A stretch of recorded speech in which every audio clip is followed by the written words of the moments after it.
الحمدللہ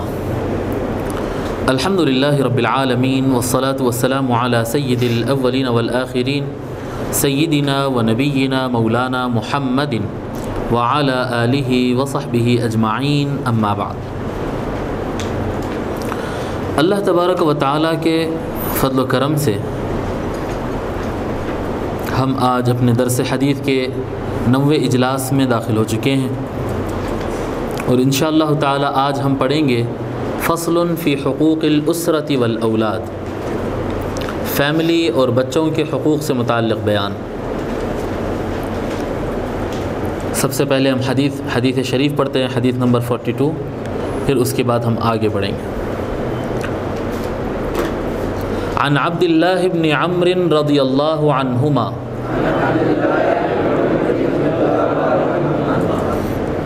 یہ جو نام ہے حضرت عبداللہ بن عمرو، عربی زبان میں اگر کہیں پر بھی عین میم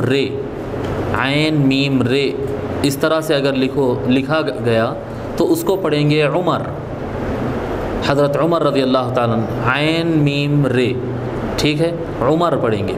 اور اگر عین میم را کے بعد اگر واو اگر آ گیا تو اس کو پڑھیں گے عمر، وہ واو پڑھا نہیں جاتا، واو سائلنٹ ہے، وہ پڑھا نہیں جائے گا۔ اور عین کو جو جزم لگا رہے تھے، عمر پڑھ رہے تھے، اس کے بجائے عین کو زبر لگ جائے گا اور میم پہ جزم آ جائے گا، جزم سکون۔ عن عبداللہ بن عمر، سمجھ میں آ رہا نا؟ عمر اگر واو نہیں ہے تو عمر، واو اگر لگ جائے تو عمر۔ عن عبداللہ بن عمرو رضی اللہ عنہما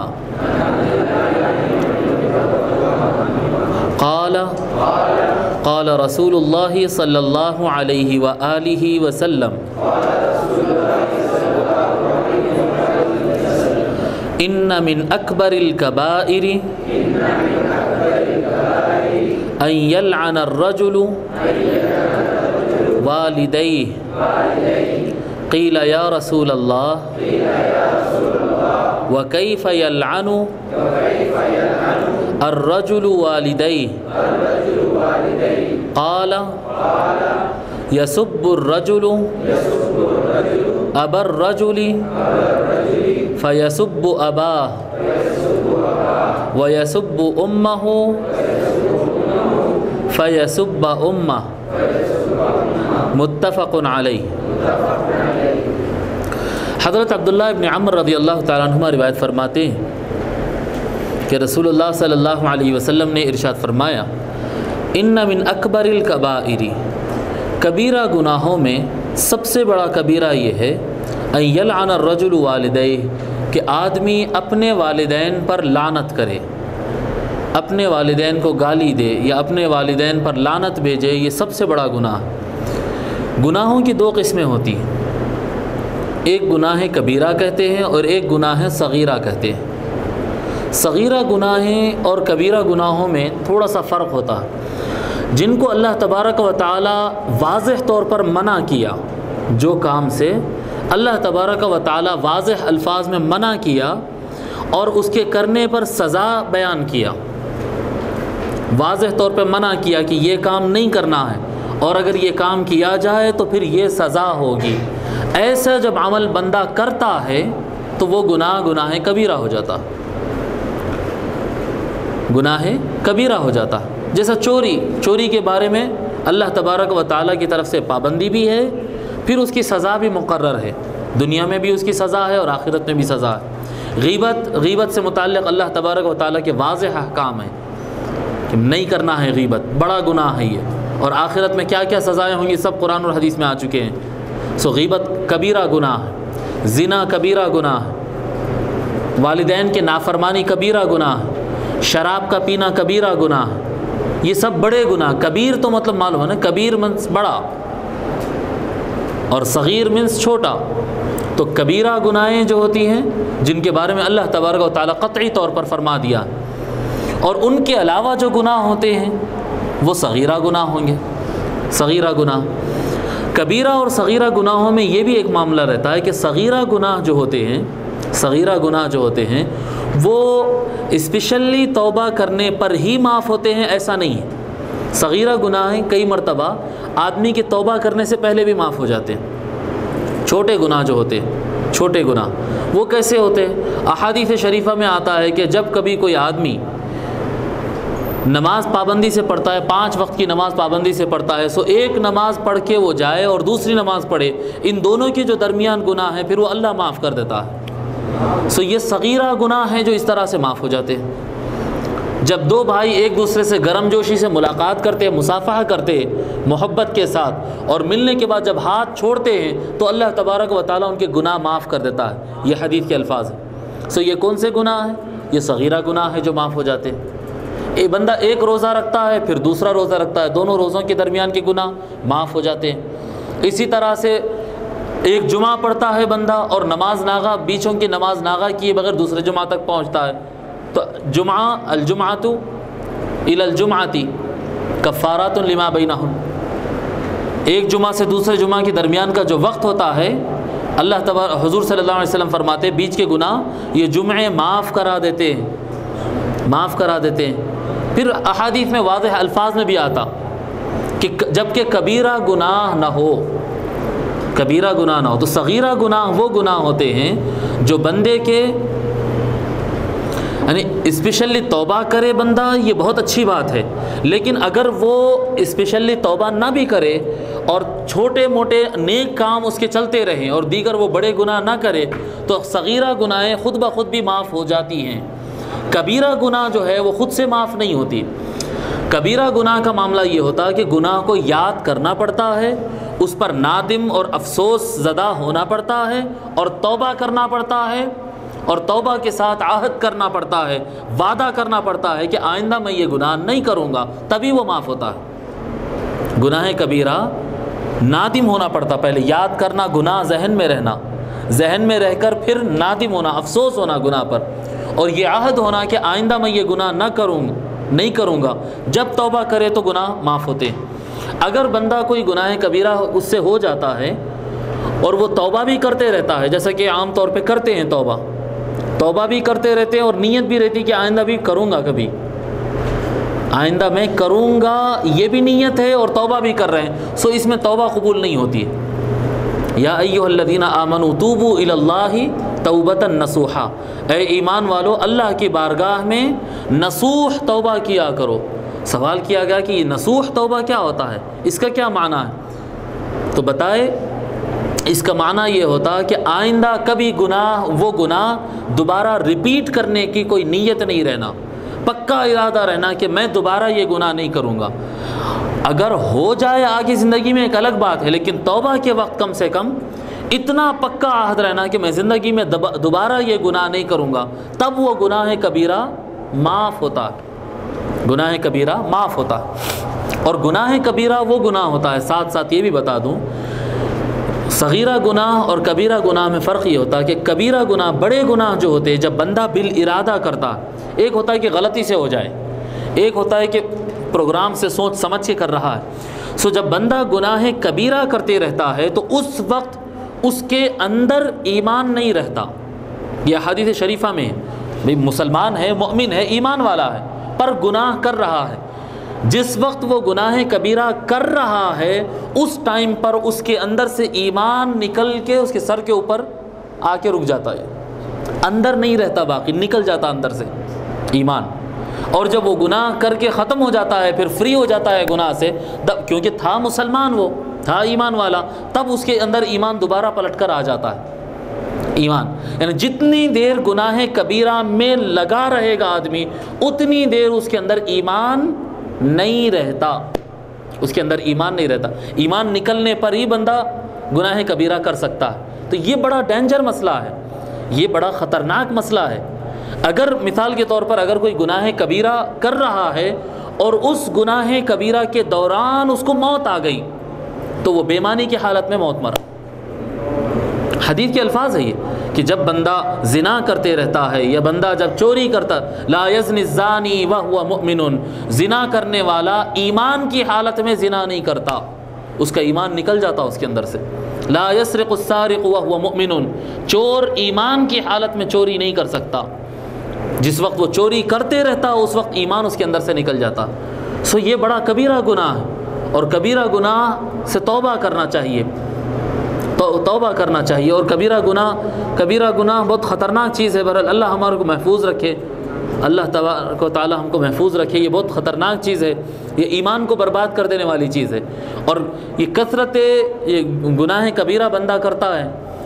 اور یعنی ہم بعض بھائیوں میں ایسا دیکھنے میں آتا ہے کہ بھئی وہ کیا، چلو بھئی ہمارے کام دھام تو بالکل غلط سلط ہے، ہاؤ بھئی میں تو ہوں بڑا خراب آدمی مگر میرا عقیدہ سلامت ہے، میں سنی ہوں، میں صحیح راستے پہ ہوں، میں سنی ہوں، عقیدہ تو میرا صحیح ہے، عمل برا ہوا تو کیا ہوا، عمل تو اپنے بھائی بہت خراب عمل ہے، اپن تو فضل پہ جینے والے ہیں، یقیناً فضل پہ جینے والے ہیں، یقیناً ہم فضل پر ہی جینے والے ہیں، لیکن یہ جو ایک عادت سے پڑ جاتی ہے کہ بھئی ہمارا عقیدہ تو صحیح ہے، کام غلط ہوئے تو کیا ہوتا۔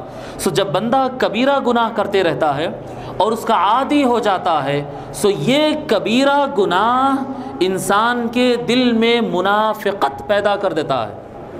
اور آپ کو تو معلوم ہے کہ ایمان کا اپوزٹ نفاق آتا ہے، ایمان کا اگینسٹ جو اس کے اپوزٹ جو آتا ہے، اس کے ضد جو آتی ہے وہ نفاق ہے، ایک ہے ایمان، ایک ہے منافقت۔ اسلام کے مقابل میں کفر ہے، اور ایمان کے مقابل میں منافقت ہے۔ جو یہ گناہ کبیرہ ہوتا ہے، وہ گناہ کبیرہ انسان کے دل میں نفاق کو پیدا کرتا ہے، نفاق کے دل میں، حرام کی روٹی ہو یا زنا ہو یا اس طرح کے لوگوں کے اوپر ظلم کرنا ہو، چوری ہو وغیرہ وغیرہ وغیرہ، یہ چیزیں انسان کے دل میں نفاق پیدا کرتے۔ سو اگر کوئی یہ آدمی سمجھتا ہے، اگر کسی کے ذہن میں یہ بات ہے کہ بھئی ٹھیک ہے میرا عقیدہ تو صحیح ہے، عمل میرا برا ہے، اور میرے کو امید ہے کہ اللہ کا فضل ہو جائے گا، میں اپنے ایمان کے عوض میں اور اپنے ایمان کے وسیلے سے اور صحیح عقیدے کی وجہ سے میں جنت میں چلا جاؤں گا، تو اس کی کوئی گارنٹی باقی نہیں رہتی۔ جب بندہ کبیرہ گناہ میں لگا ہوا ہے، جب کبیرہ گناہ میں لگا ہوا ہے تو ہو سکتا یہ کبیرہ گناہ اس کے ایمان کو بھی ختم کر دے اور دل کے اندر منافقت پیدا کر دے، اور دل کے اندر منافقت پیدا کرنی ہے پھر ختم، کچھ بچا ہی نہیں۔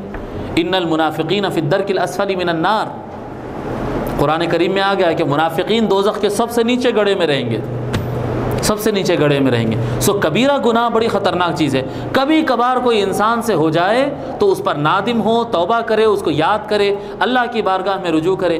پھر کبیرہ گناہوں میں ایک بھی مسئلہ ہے، گناہوں کا جو مسئلہ، یعنی کبیرہ گناہوں میں بتایا کہ گناہ کو یاد کرنا، اس پر افسوس کرنا، دوبارہ نہیں کرنے کا پکا ارادہ کرنا، پھر توبہ کرنا، تو توبہ قبول ہوتی ہے۔ پھر اگر وہ گناہ بندوں سے متعلق ہے، کسی گھر میں چوری کر دی ہے، کسی کے اوپر ظلم کر دیے، کسی کی غیبت کر دی ہے، اگر کسی انسان سے متعلق یہ گناہ کبیرہ ہے تو پھر اس کی صورت الگ رہ جاتی ہے۔ پھر گناہ کو یاد کرنا، اس پر نادم ہونا، افسوس کرنا، آئندہ نہ کرنے کی نیت کرنا، اور جو آدمی کی چیز تھی اس کو پلٹا کے واپس کرنا، پھر توبہ کرنا، تو توبہ قبول ہوتی۔ اس میں ایک چیز اور ایڈ ہو جاتی ہے، ٹھیک ہے نا، حقوق العباد میں اور حقوق اللہ میں یہ فرق ہے۔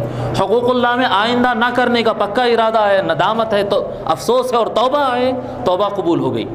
لیکن اگر بندوں کا مسئلہ آ گیا تو پھر بندوں کا مسئلہ آنے کے بعد گناہ کو یاد کرنا، افسوس کرنا، آئندہ نہ کرنے کا عزم کرنا، جس کا حق تھا اس کو پلٹا کے واپس کرنا، پھر توبہ کرنا، یہ 5 پوائنٹ بن جاتے ہیں، 5 پوائنٹ بن جاتے ہیں، تب جا کر توبہ قبول ہوتی ہے۔ اب جو کبیرہ گناہ ہیں، ایک گناہ ایسا ہے جس کو اللہ تبارک و تعالیٰ گناہ میں کاؤنٹ کیا، جو سب سے بڑا ہے، اور سب سے بڑا ظلم بھی بیان کیا اللہ تبارک و تعالیٰ کا کہ یہ سب سے بڑا ظلم ہے، وہ ہے شرک۔ یہ بھی ایک گناہ ہے، لیکن ایک ایسے ٹائپ کا گناہ ہے جس میں پھر انسان مسلمان ہی باقی نہیں رہتا۔ ان اللہ لا یغفر ان یشرک بہ ویغفر ما دون ذلک لمن یشاء، قرآن کریم میں آتا ہے، اللہ تبارک و تعالیٰ فرماتا ہے بے شک اللہ تبارک و تعالیٰ اس کے معاملے میں کوئی شرک کرے اس کو معاف نہیں کرتا۔ کوئی شرک کرے تو شرک کو اللہ تبارک و تعالیٰ معاف نہیں کرتا، جب تک کہ بندہ ایمان نہ لا لے وہ معاف نہیں ہوتا۔ ان اللہ لا یغفر ان یشرک بہ ویغفر ما دون ذلک لمن یشاء، شرک کے علاوہ بندے سے کسی بھی قسم کا گناہ ہو جائے، اگر بندے کے دل میں ندامت اور توبہ ہے اور آئندہ نہ کرنے کا ارادہ ہے تو اللہ تبارک و تعالیٰ پھر معاف کر دیتا۔ بندے مسلم سے جو گناہ ہوتے ہیں، ایک بندے مسلمان سے جو گناہ ہوتا ہے، وہ ان گناہوں میں سب سے بڑا گناہ کون سا ہے؟ یہ جو حدیث شریف ہم پڑھ رہے ہیں، سب سے بڑا گناہ ایک انسان سے جو ہو سکتا ہے، حضور اکرم صلی اللہ علیہ وسلم فرمائے ان من اکبر الکبائر، کبیرہ گناہ ہیں یعنی بڑے گناہ، کبیرہ گناہوں میں سب سے بڑا گناہ یہ ہے ان یلعن الرجل والدیہ، کہ آدمی اپنے والدین پر لعنت بھیجے یا والدین کو گالی دے۔ قیل یا رسول اللہ، آج کے زمانے میں ایسا ہو رہا ہے، جائیداد کے جھگڑے اور کون سے جھگڑے، اولاد اپنے والدین پہ پلٹ جا رہی، اولاد اپنے والدین پہ پلٹ جا رہی، ایسا بھی ہو رہا، لیکن شاید اس زمانے میں تو ایسا نہیں ہوتا تھا، اس زمانے میں ایسا نہیں ہوتا۔ صحابہ تعجب سے عرض کرے قیل یا رسول اللہ وکیف یلعن الرجل والدیہ، عرض کرنے لگے یا رسول اللہ آدمی اپنے ماں باپ کو بھی گالی دے سکتا ہے؟ ایسے کیسے ہو سکتا ہے کہ آدمی اپنے والدین پر لعنت کرے؟ ایسے کیسے ہو سکتا ہے؟ قال یسب الرجل اباہ فیسب اباہ، ہوتا یہ کہ آدمی دوسرے کے باپ کو گالی دیتا ہے تو وہ پلٹا کر اس کے باپ کو گالی دیتا ہے۔ یہ تو بہت زیادہ ہوتا نا، یہ آدمی جی وَيَسُبُّ أُمَّهُ فَيَسُبُّ أُمَّهُ، آدمی کسی کی ماں کو گالی دیتا ہے تو وہ آدمی پلٹ کر پھر اس کی ماں کو گالی دیتا ہے۔ سمجھ میں آ رہی نا بات؟ اور اب آپ تصور کریں، اب آپ سوچیں کہ یہ ہمارے معاشرے میں کتنا زیادہ ہے، کتنی عام بات بنا لیے ہیں کہ کسی کی بھی ماں کو گالی دیتے، کسی کی بہن کو گالی دیتے، کسی کے باپ کو گالی دیتے، کسی کے خاندان کو گالی دیتے، اور پکی بات ہے اگر طاقتور آدمی ہے تو پھر منہ پہ گالی دے گا پلٹا کر۔ میں اگر کسی کے باپ کو گالی دوں اور وہ طاقتور آدمی ہے تو پھر میرے منہ پہ میرے باپ کو گالی دے گا، اور اس کا ریزن کون بنے؟ ریزن تو میں بنا نہیں، میں اس کو گالی دیا تو وہ پلٹا کر گالی دیا نا، تو ریزن یہی فرما رہے ہیں حضور صلی اللہ علیہ وسلم، آدمی اپنے باپ کو گالی دیتا ہے، یعنی کہاں گالی دیتا ہے؟ دوسرے کے باپ کو نہیں دیے، سو وہ خاموش بیٹھا، بہادر ہے طاقتور ہے تو منہ پہ گالی دیتا ہے، اور اگر کمزور ہے تو پھر وہ وہاں سے ہٹنے کے بعد اکیلے میں گالیاں دیتا، مگر گالی تو برابر دیتا، میری ماں کو ایسا بولتا ہے اس کی ماں فلاں، میرے باپ کو ایسا بولتا ہے اس کے باپ کو فلاں، پھر وہ گالی دیتا ہے۔ یہ گالی کا ریزن کون بنے؟ اولاد خود بنی، اولاد اپنے باپ کو گالی کھلانے کا ریزن بنی، اور حضور صلی اللہ علیہ وسلم اس کو فرمائے، وہ نہیں کہ بندہ اپنے باپ کو گالی دے ڈائریکٹ، اس کو نہیں فرمایا اکبر الکبائر، وہ تو ایک الگ چیز ہے، پھر وہ ایک ظلم ایک الگ قسم کا ہو گیا، اس کا تو عذاب علیم رہے گا، وہ ایک الگ مسئلہ ہے۔ آدمی کسی کے باپ کو گالی دے اور وہ پلٹا کر اس کے باپ کو گالی دے، یہ کبیرہ میں گناہوں میں بھی بڑا گناہ ہے، سو توبہ کرنا چاہیے ہمارے کو بالخصوص، کیونکہ ماشاءاللہ یعنی 2-4 بڑوں کے علاوہ میں یہاں پر دیکھ رہا ہوں کہ سب نوجوان ہیں، نوجوان بچے۔ نیت کرو، آج ہم مسجد میں بیٹھے اور سامنے ہمارے احادیث شریف، ہم درس حدیث پڑھ رہے ہیں، اللہ تعالیٰ کے گھر میں آج ہم ہیں، آج نیت کرو عہد کرو کہ ہم کسی کے ماں کو یا کسی کے باپ کو زندگی میں کبھی گالی نہیں دیں گے، یہ عہد رہنا چاہیے، اور یاد رکھنا چاہیے کہ ہم اللہ سے یاد کر رہے ہیں، اللہ کے گھر میں بیٹھ کر یاد کر رہے ہیں کہ ہم کسی کی ماں کو اور کسی کے باپ کو گالی نہیں دیں۔ سو یہ چیز پلٹ کر پھر ہمارے والدین کی طرف آتی ہے، اور یہ حضور صلی اللہ علیہ وسلم فرمائے کہ اللہ کے نزدیک یہ کبیرہ گناہوں میں بھی سب سے بڑا گناہ ہے، تو پھر یہ پکا ہے جی۔ اب یہ فرما رہے ہیں کون ہم سے؟ یہ کیا حبیب صاحب بول رہے ہیں کیا؟ یہ حبیب صاحب تو نہیں بول رہے ہیں، کون؟ طاہر القادری صاحب بول رہے ہیں، کون بول رہے ہیں؟ یہ حضور صلی اللہ علیہ وسلم فرما رہے ہیں۔ اب حضور صلی اللہ علیہ وسلم کی یہ نصیحت سن کر ہم عہد کرتے ہیں آج کہ ہم زندگی میں کبھی خواہ کچھ ہو جائے، جیسی بھی اتار چڑھاؤ آ جائے، جو بھی ہوتا ہم کر لیں گے، اتار چڑھاؤ معاملات وغیرہ، کورٹ کچہری عدالت وغیرہ جو ضرورت پڑے وہ کریں گے، لیکن کسی کی ماں کو یا کسی کے باپ کو ہم پوری زندگی کبھی کسی کو اس طرح کی گالی نہیں دیں گے انشاءاللہ تعالی۔ حدیث نمبر 43، عن سعد بن ابی وقاص رضی اللہ عنہ ان رسول اللہ صلی اللہ علیہ وآلہ وسلم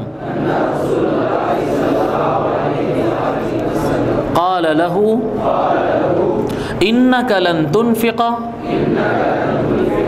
نفقة تبتغي بها وجه الله إلا أجرت عليها حتى ما تجعل